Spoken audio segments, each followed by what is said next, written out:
Hello and welcome. This is Matthias 76. Together, we are decoding the deception, and we are here in the last two chapters of the book of Genesis. I went and looked today, began this journey through Genesis on November 14th of 2022. This is the 49th video on the book of Genesis. And I'm not saying that to say, wow, we did 49 videos on the book of Genesis. No, rather, the point is this. When we study a book of the Bible, we really go into it and go into detail. We don't just hit the highlights. We really go through it. So if you are interested, if you're new to this and you're just seeing this video, you can go to our website, which is in the description below, decodingthedeception.com. You can go to our Bible videos page, go to Genesis, find the playlist. You can work your way through all those videos. So I encourage you, if you are new, to go and do that. So we're here at the end of the book of Genesis, and I'm entitling this video, Putting a Bow on Genesis, as in tying it up with a bow. And it behooves us to think about everything that we have covered going through the book of Genesis, all that God, through his Holy Spirit, sets before us, these important truths about the origin of all things, about our origin, about evil and from whence it comes, and then God's plan of salvation, that is his response to the incursion of evil into this world. And that incursion of evil happened in three places. If you asked an Israelite, where does sin come from? Why is the world so depraved? What is the origin of depravity? For us in the modern day, we would say, oh, the Garden of Eden. The serpent came and they were deceived. That is where we would go. An Israelite would not have stopped there. James, John, Peter, whoever else you want to name, they would not have stopped there. Then they would have gone directly to Genesis 6, 1 through 4, when the sons of God came down and went in to women, and from which the Nephilim, the giants, came. And then they would go directly to the Tower of Babel and the evil that happened there after God had, and from there, God divided the nations. And Genesis 12, God chose Abram. He chose Abram, a man and his wife who were beyond childbearing years, so that the creation of this new nation through which salvation would come would be entirely dependent on God and his grace and his might and his providence. Then we've got the history of Abraham, Isaac, and Jacob. And lo and behold, here we are, chapter 49. In the last chapter, Jacob blessed Ephraim and Manasseh, Joseph, Jacob's favorite son, and the one who had been so terribly wronged. He gets a double portion. In his place, his two sons, Ephraim and Manasseh, get a big chunk of inheritance in the land of promise. And we'll just pop that map up here. There is the dispersion of the tribes, the distribution of the 12 tribes in Israel. And look here, Ephraim, it's not that big of a piece of land, but it was the richest, most productive land. And Manasseh gets all of this on both sides of the Jordan River. Okay, so we'll deal with that as we work through the 12 tribes. But in what we have here, and I don't just want to say, okay, these guys got this land and they got that land. And for us, frankly, we might look at that and say, well, that's interesting. And people who really like maps might find it more interesting. Here at Decoding the Deception, we do like maps, but there's more to it than that. When it comes to the patriarchs, yeah, we can look at the 12 tribes, but it's Abraham, Isaac, and Jacob, and the last of them, getting ready to draw his last breath, speaks prophetically. He is telling the future, what's going to happen. And according to what he says, 430 years from now, maybe a little more, actually, 470 years at least beyond this, Joshua is going to use what Jacob says to decide who gets the land. Jacob is deciding it now. That's not just to us, it's a weird thing that he speaks these blessings and some are almost like a curse. And it's not part of our culture. It's not part of our heritage.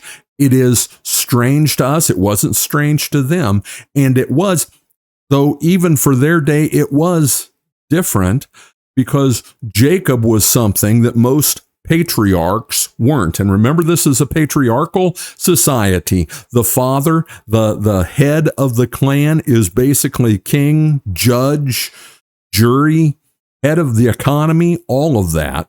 Jacob was more. And that was, I want to say, that was not just for the Israelites. That was the culture in which they lived. Okay? God simply used that culture. He didn't say, you've got to have a new culture.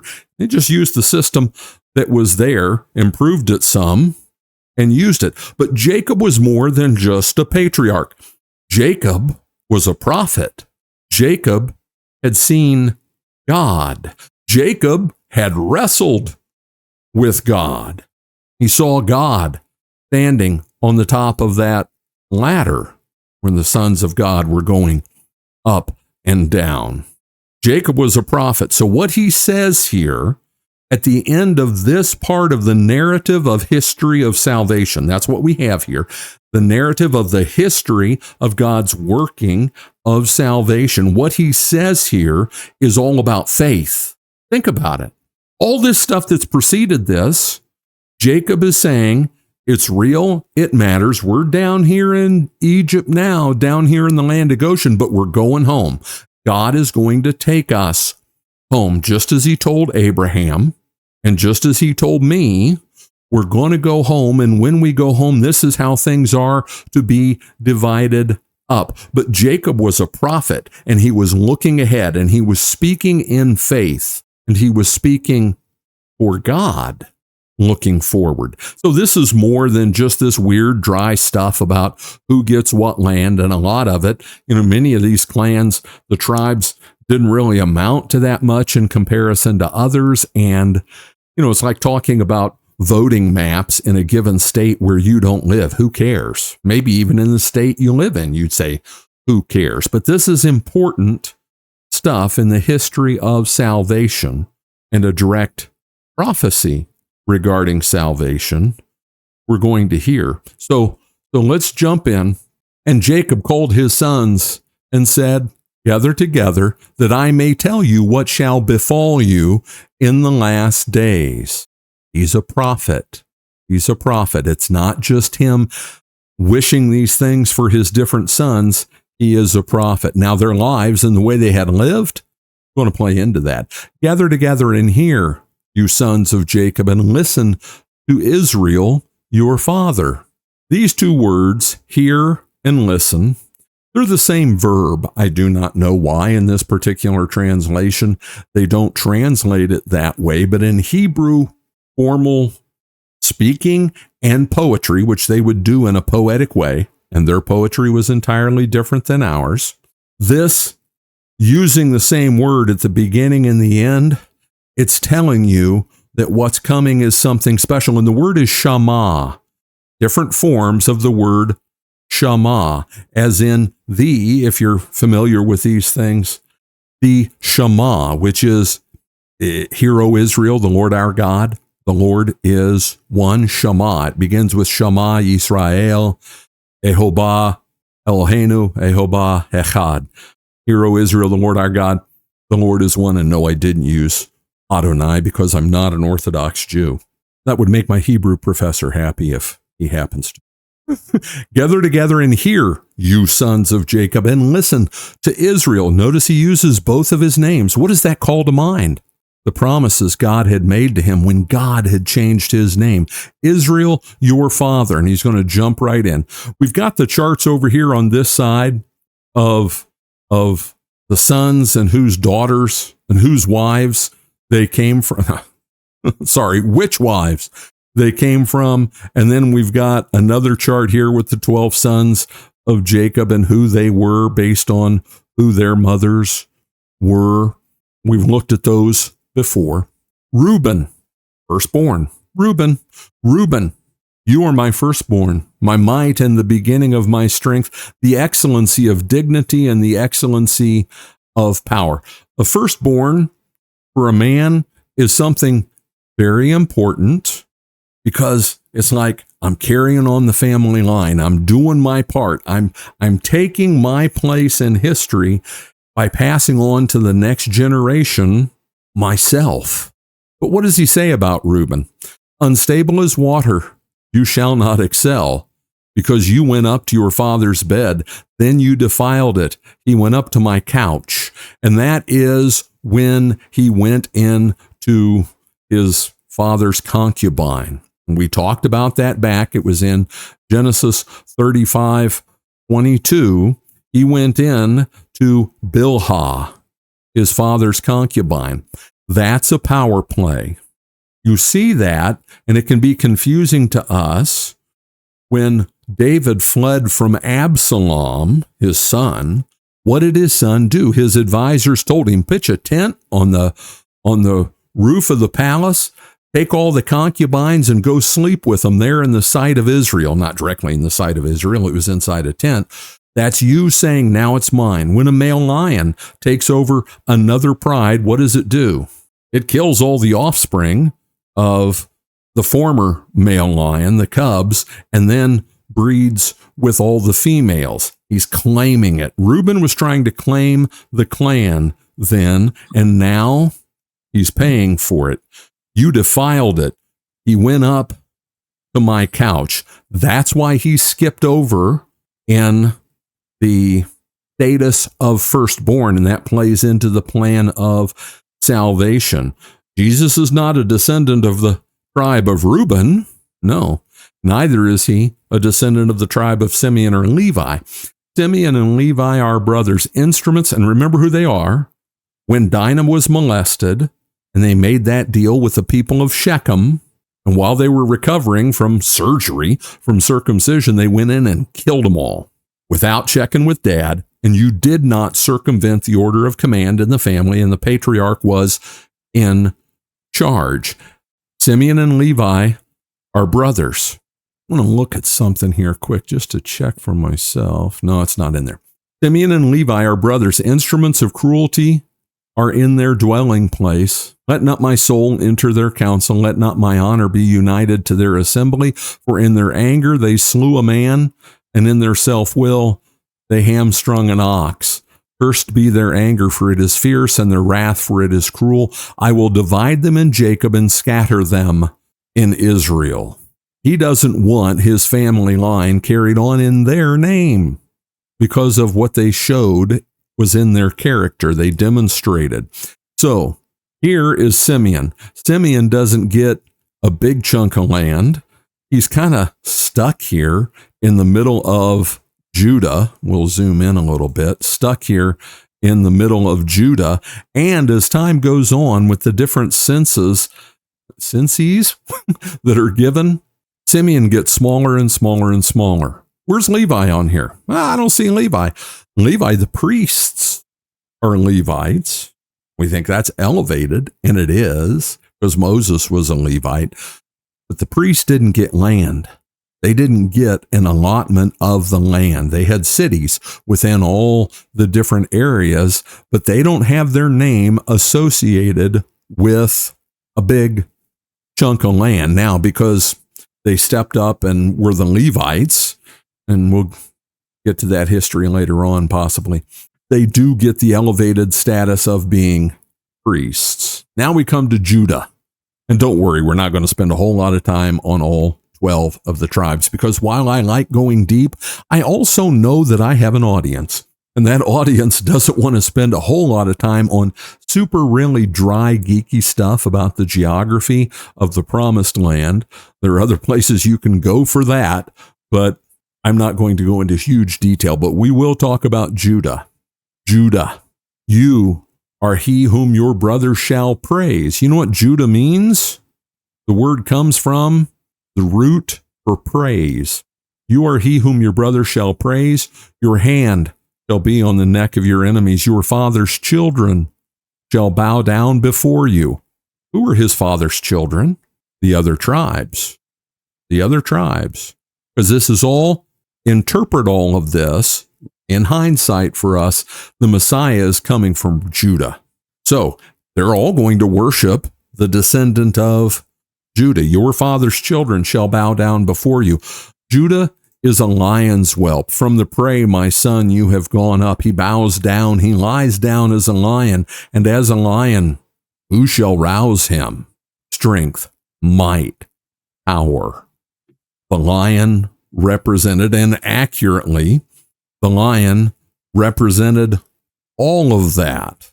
He bows down, lies down as a lion, and as a lion, who shall rouse him? Benjamin will receive similar verbiage ascribed to him, but as a wolf. Creatures of power, fearsome. If you're a guy, do you want to be a kitten or do you want to be a lion? Do you want to be a puppy or do you want to be a wolf? Right? This is macho stuff related to power.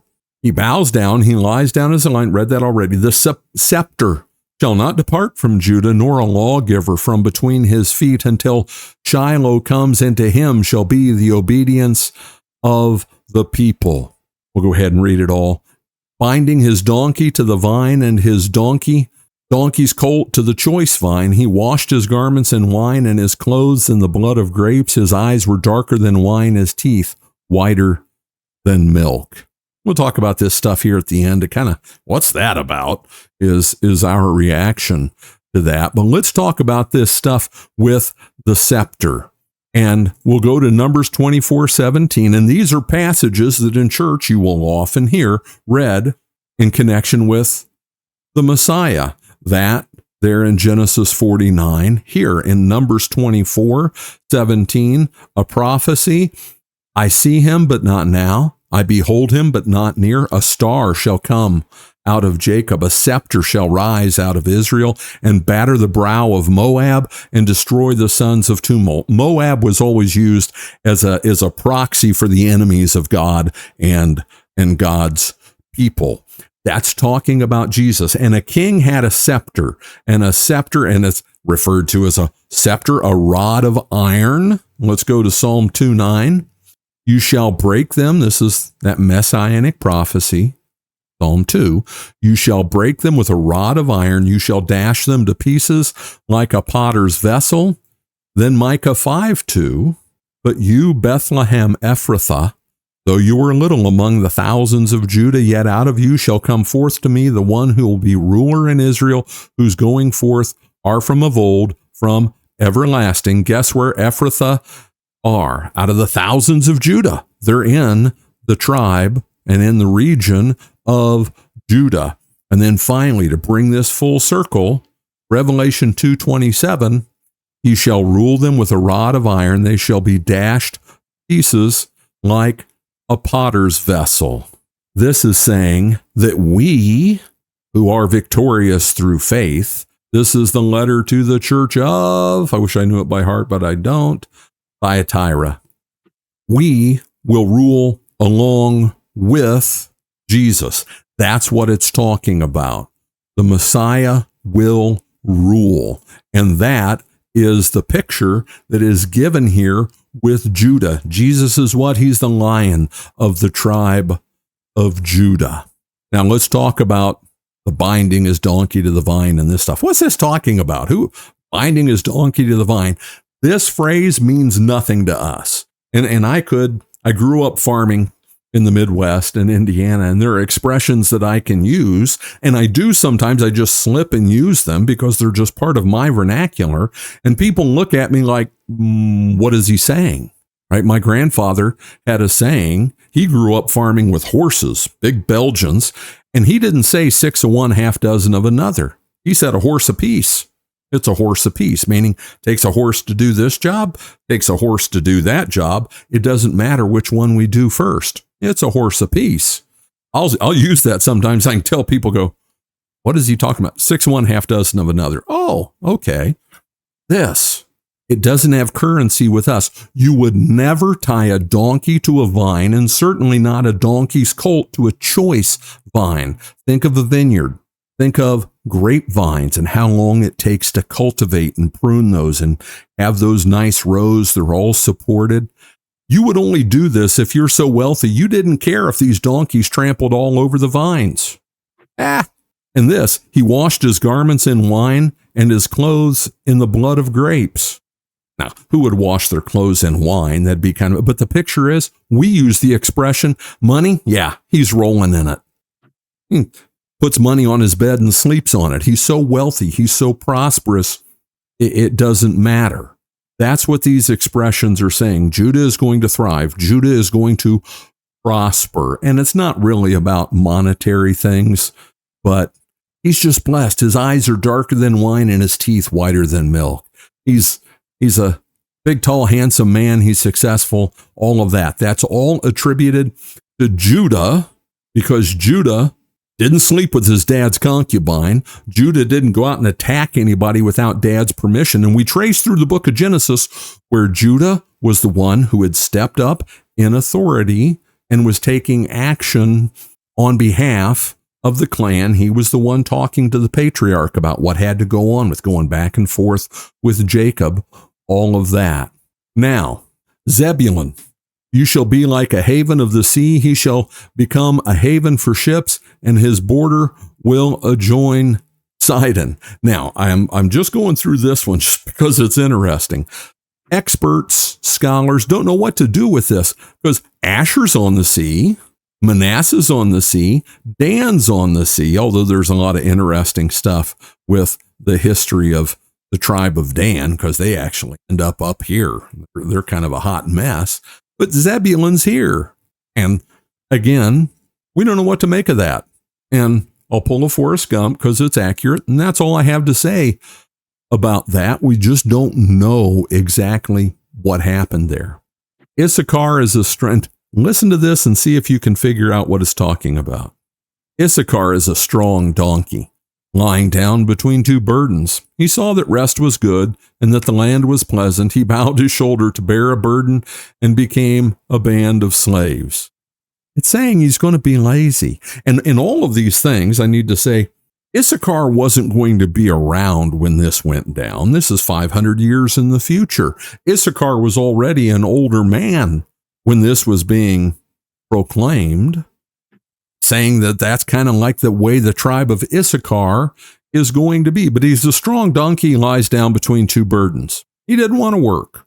Rest is good, and the land's pleasant, and he ends up, people who are slothful, tells us in the book of Proverbs, end up being taken advantage in the servants of others. Dan shall judge his people as one of the tribes of Israel. And Dan shall be a serpent by the way, a viper of the path that bites on the horse's heel so that its rider shall fall backward. I have waited for your salvation, O Lord. Dan. The word Dan, the root, in Hebrew words, they have 3 consonants. The root, and there it is. That's 2 of them. But Dan and judge, they're related words. Dan shall judge his people as one of the tribes of Israel. And then we've got this thing about the serpent by the way. Dan was a hot mess. So they kind of get associated with the serpent here. They're one of the tribes that they don't really play a prominent role in the history of Israel going forward, but the area was just known to be a disaster, and they ended up kind of being nomadic almost within the clans of Israel. Gad, a troop shall tramp upon him, but he shall triumph at last. Bread from Asher shall be rich, and he shall yield royal dainties, so his land's going to be fruitful. Naphtali is a deer let loose. He uses beautiful words. Some of these things is like, okay, they don't really play a major part in the history moving forward. We'll just move on. Joseph is a fruitful bough. Now, Joseph, remember, for Joseph, it's Ephraim and Manasseh. And the word Ephraim, this very fertile land that Ephraim gets here, the word Ephraim is from the root about being fruitful, root being fruitful. But Joseph gets discussed And it's really talking about Ephraim and Manasseh. Joseph is a fruitful bough by a well. His branches run over the wall. That's a picture of bounty. You're by the well, you're by water. Things will grow if you're near water, if you can irrigate. Now, the archers have bitterly grieved him, shot at him and hated him, but his bow remained in strength, and the arms of his hands were made strong by the hands of the mighty God of Jacob. From there is the shepherd, the stone of Israel, by the God of your father who will help you, and by the Almighty who will bless you with blessings of heaven above, blessings of the deep that lie beneath, blessings of the breasts and of the womb, meaning lots of kids. The blessings of your father have excelled in the blessings of ancestors up to the utmost, bound by the everlasting hills. They shall be on the head of Joseph and on the crown of the head of him who was separate from his brothers. We said repeatedly, working through the narrative of Joseph, what did Jacob know? And I think here we get the answer. He had a pretty good idea of what had happened to Joseph. These words are talking about others shooting arrows at him, being separate from his brothers. And just look at the amount of text we just covered. Joseph starts here, verse 22, all the way down to here. He has the most to say about Joseph, and it's all good things. Joseph got a double portion. I think Jacob, at least by this point in time, knew what had happened to Joseph. Benjamin is a ravenous wolf. In the morning he shall devour the prey, and at night he shall divide the spoil. It's like the dad looking out at whatever, the football field, and his boy's out there and just hammered somebody and tackled him, and he says, that's my boy. Ravenous wolf. That's what Jacob is here saying about Benjamin. And there's some, it was from his favorite wife and Rachel, and it was his last son, the son of his old age. All these are the 12 tribes of Israel, and this is what their father spoke to them. And he blessed them, and he blessed each one according to his own blessing. We've said before, I can speak blessings all I want. There's no power associated with that. This is different. This is Jacob, Abraham, Isaac, Jacob. He was a prophet. He played a special role in God's working of salvation. What he did is different. Because he was a prophet, God moved him to do these things and say these words and put this blessing on his sons, or the lack of blessing in some instances, accordingly. Jacob's death and burial. Then he charged them and said to them, I am to be gathered to my people. Bury me with my fathers in the cave that is in the field of Ephron the Hittite, in the cave that is in the field of Machpelah, which is before Mamre, in the land of Canaan, which Abraham bought with the field of Ephron the Hittite as a possession or a burial place. We're going back to Abram, going there and wanting to buy the field and the cave so he could bury Sarah. And what did they say? What did Ephron the Hittite say? What's that between you and me? You just go ahead and take it. And he goes, no, I want to buy it. That's where Jacob wants to be buried. There they buried Abraham and Sarah, his wife. There they buried Isaac and Rebekah, his wife. And there I buried Leah. Remember, Rachel got buried in Ephrathah, Bethlehem. And it's kind of odd that it went down that way, but God used that providentially. God used that because it was Rachel weeping for her children because they are no more, when Herod went in and slaughtered all the children 2 years old and younger in the land there surrounding Bethlehem. The field and the cave that is there were purchased from the sons of Heth.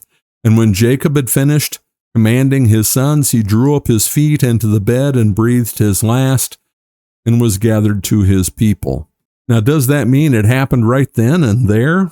It could be. You can certainly read it that way. But the language here also allows that after that, at some point in the near future, he laid down and died. Now, maybe you have instances in your family that this will be a reminder of, a connection with. My great grandmother, when my great grandfather died, she basically laid down, didn't get up again. 6 months later, she was dead. Might have been less than that. She just decided it was time and she was going to go. And she was 88. He's 147. So he's a whole lot older than her. Exactly how it went, we don't know.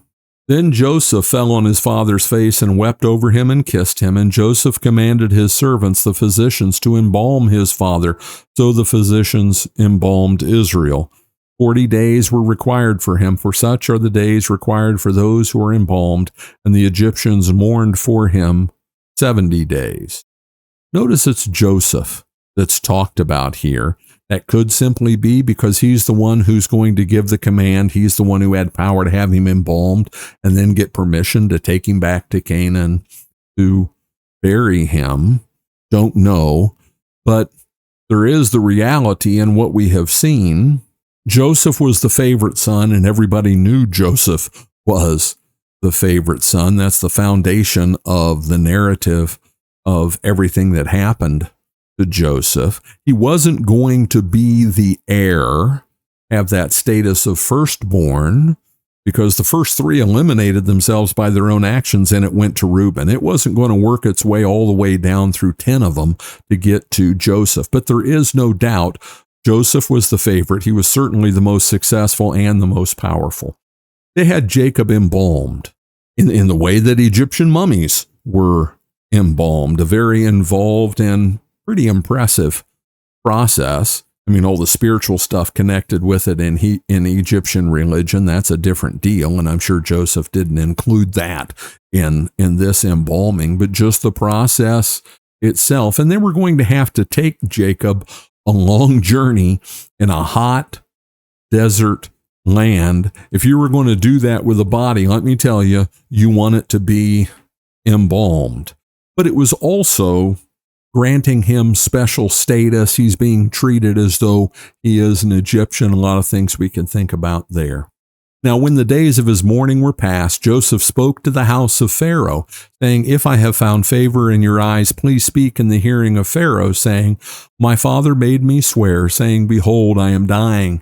In my grave, which I dug for myself in the land of Canaan, there you shall bury me. Now, therefore, please let me go up and bury my father, and I will come back." Something odd here, and you might have missed it. To whom does Joseph speak? Why doesn't he just go to Pharaoh? He goes to the house of Pharaoh and makes the request. It could be that something in Egyptian religion and their views of things, because he'd been around a dead body, he wasn't ceremonially clean. And you certainly couldn't come into Pharaoh's presence if you were not ceremonially clean. Ceremonial cleanliness was not just a part of Israelite religion. It was not just part of the Torah and what's taught in Leviticus, etc. It was a common thing. He might not have been able to go to Pharaoh directly himself. And Pharaoh said, through his emissaries, "Go up and bury your father as he made you swear." He knows that Joseph had sworn to do this. We talked about that back when Jacob made Joseph swear. It was something that would be respected and honored. I think that Pharaoh would have let Joseph go do what he wanted anyway, because Joseph was the superhero of Egypt at this point in time. So Joseph went to bury his father, and with him went up all the servants of Pharaoh. Let's think of that. All the servants of Pharaoh, big, huge entourage, and the elders of his house, and all the elders of the land of Egypt, as well as all the house of Joseph, his brothers, and his father's house. Only their little ones, their flocks and their herds, they left in the land of Goshen. That's not a throwaway line. It's not telling you it was a long, arduous journey, so the kids didn't go. This is written by the same person who writes Exodus. And what did Pharaoh not want to let them do? What was the hook? That the one thing he wouldn't let go, not the kids, not the little ones, because if we kept them here, he knew they'd come back. Moses inserts this here for a reason. It's tying the two narratives together. It is a textual point of emphasis. There went up with him both chariots and horsemen, and it was a very great gathering. This was an impressive procession. Then they came to the threshing floor of Atad, which is beyond the Jordan, and they mourned there with a very great and solemn lamentation. He observed 7 days of mourning for his father. And when the inhabitants of the land, the Canaanites, saw the mourning at the threshing floor of Atad, they said, "This is a deep mourning of the Egyptians." Therefore its name was called Abel Mitzrayim, which is beyond the Jordan, which means, guess what? Mourning of Egypt. Another reason why this huge entourage went might have just been for security's sake.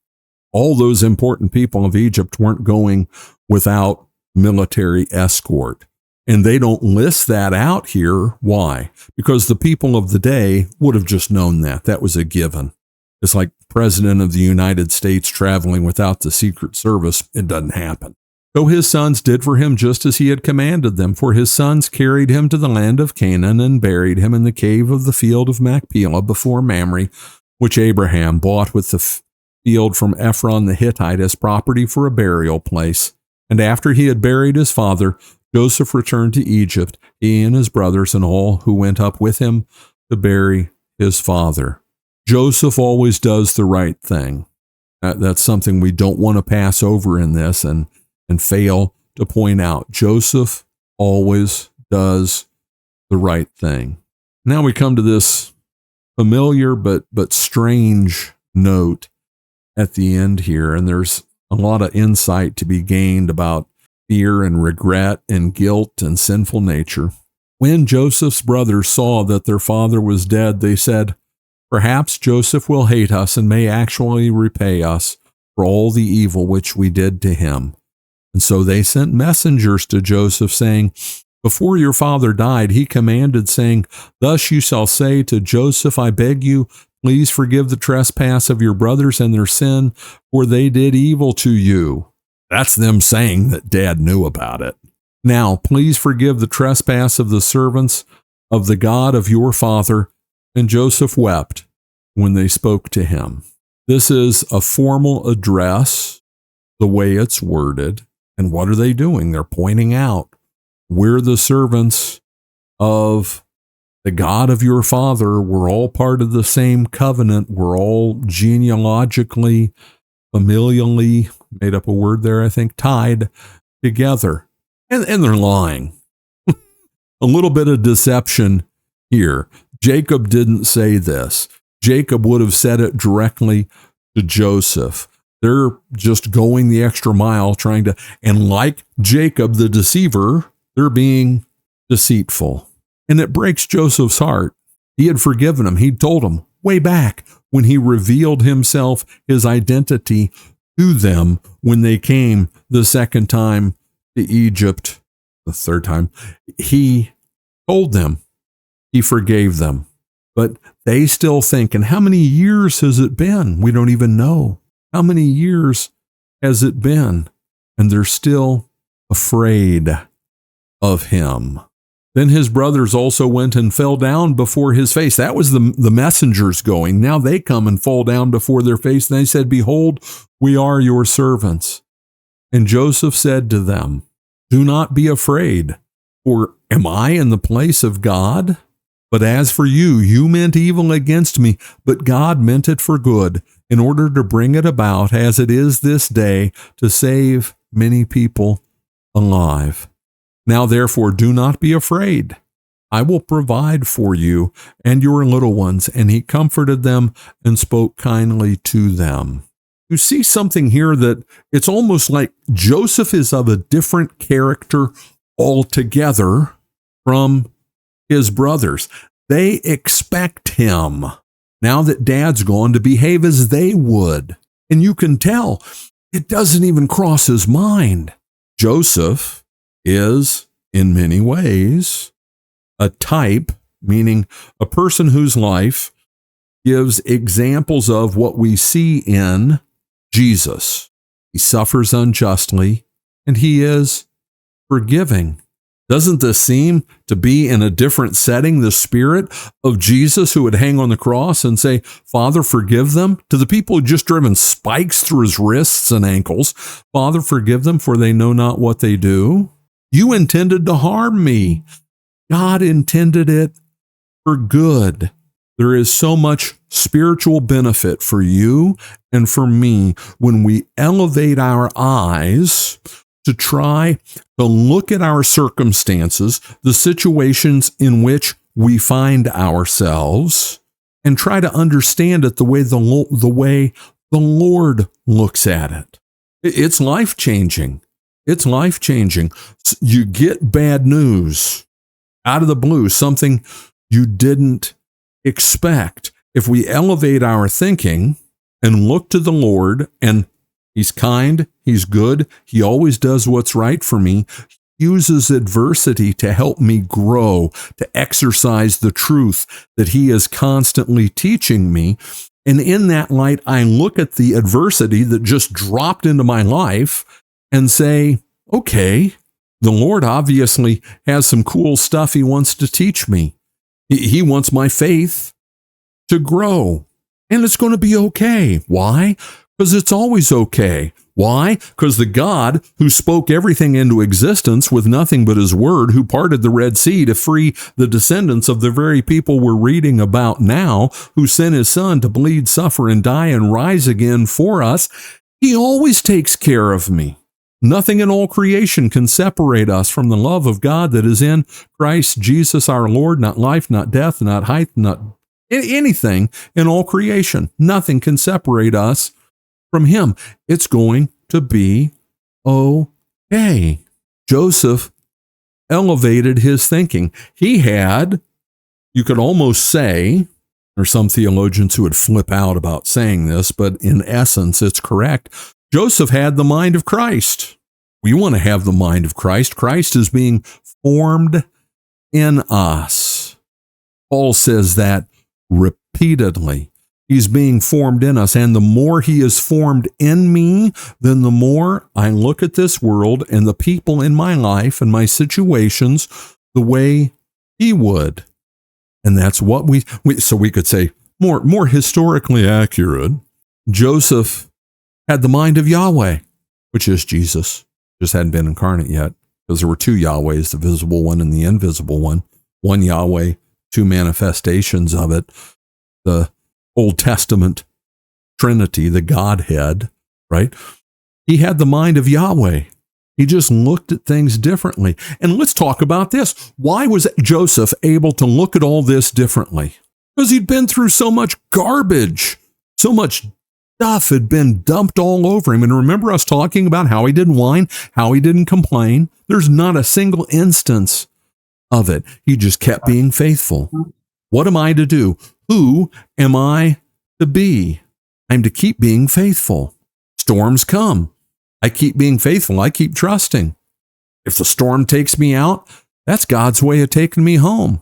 If the storm doesn't take me out, how do I be faithful in the aftermath? How do I be faithful? In that mindset of how do I be faithful and talking about circumstances, remember, we are not our circumstances. I'm not my circumstances. I'm a chosen and blessed, redeemed, elected child of God. And all the stuff in this world that can be taken away from me, it must not matter. If it can go, it must not matter. Not that it's not important. My house is important. My car is important. My dog's important. My family's important. And I didn't just put my family after my dog. I was just picking things out of the air, and that's the order it came in. But the one thing that can't be taken away from me is my faith. Because Jesus says that He holds me in the palm of His hand, and that nothing can snatch me out of His hand. And all the adversity and all the hardship and all the trouble and all the pain and all the suffering that Joseph went through, had taught him all of that. And that's why here at the end of this narrative, his brothers are in one place as far as perception of things and spirituality, and Joseph's in a different place altogether. I think there's a lot there that helps us rethink how we look at things. If I'm afraid by something that comes at me, then I need to ask, why should that cause me to be afraid? It should amp me up. The Lord's got some cool stuff that's going to happen that he's going to teach me. Where's he going to take me? Is it going to be hard? Yeah. Will it be okay? Yes. All these things we can learn here. Okay. Death of Joseph. So Joseph dwelt in Egypt, he and his father's household. Everything was fine. They all lived happily ever after while Joseph was there. And Joseph lived 110 years. Interesting. We have learned in Egyptian studies, and we do have a lot of stuff from Egypt, not as much as you would think from the way experts speak, but we have a lot of stuff from Egypt. Their ideal lifespan was 110 years. So it's a little surprise that the Lord had Joseph live 110 years. Joseph saw Ephraim's children to the third generation. The children of Machir, the son of Manasseh, were also brought up on Joseph's knees. I held a grandchild on my knee yesterday. For those of you who are of the same age range as myself or older, you know the joy that brings. It is just super abundant blessing, and that's what's being described here for Joseph, the third generation for the children of Ephraim. And who's Ephraim? What does the name Ephraim mean? Fruitful. Fruitful. And Joseph said to his brethren, I am dying, but God will surely visit you and bring you out of this land to the land which he swore to Abraham, to Isaac, and to Jacob. Then Joseph took an oath from the children of Israel, saying, and think about how this is to end this book, this narrative. God will surely visit you, and you shall carry up my bones from here. So Joseph died, being 110 years old, and they embalmed him, and he was put in a coffin in Egypt. And in Exodus 13:9, we'll just look at it, Exodus 13:9, and Moses took the bones of Joseph with him, for he had placed the children of Israel under solemn oath, saying, God will surely visit you, and you shall carry up my bones from here with you. How do you think, here's an idea, how do you think the faithfulness of Joseph served as a blessing, as a guiding light, as a foundational pillar of faith to the children of Israel while they were in captivity in Egypt? Because it's not going to go well after this part in Exodus 1 and self-promotion. And understand, when I joke about self-promotion, my YouTube channel, BitChute, I get nothing. There's no way to get anything on BitChute unless somebody decides to support me. And some people do. Thank you very much. It means more than you know. But when I do self-promotion, I don't get anything for people going out and watching my videos. I put them out because I want to help people grow in the faith and knowledge of their Lord and Savior, Jesus Christ, and persevere through all the trials that come into their life. And you can go read on my website, decodingthedeception.com. You go to, here on my website, here it is, you go to Bible videos, and you come right down here. These are all the books that we have done. We're about to start another one. Because we're done with Genesis, we're going to go into Ephesians. You can come right here, and you can go to Exodus. And when you go to Exodus, you will be able to click right here. Here it is, Exodus playlist. Got to make that video clickable, the picture clickable. Got to fix that. You can go right here, and it will take you to our BitChute page with all of our videos on Exodus. These are all here, and I encourage you, it is the time. It is the time. After we've done the book of Genesis, it is the time to go into the book of Exodus. And I want to specifically point out Exodus chapter 1, verse 8. Now there arose a new king over Egypt who did not know Joseph. The Pharaoh is not going to know Joseph. But the children of Israel will know Joseph, and they will remember his faith and the example, and they will also remember that he said, my bones are here, but God's going to come get you out of here, and you're going to take my bones with you. That was a prophetic statement of faith. Well, that's the book of Genesis. Wrapped it up today and put a bow on it. I pray that this study has been a blessing to you. And I encourage you, if you haven't listened to all the videos, you can go right where I showed you before, go to Genesis, and you can find that playlist and work your way through. Please give us a thumbs up. Please leave a comment. It really does make a difference when you leave a comment. And if you have not subscribed, please make sure and do so. This is Matthias 76. Together, we are decoding the deception. God bless and have a great day.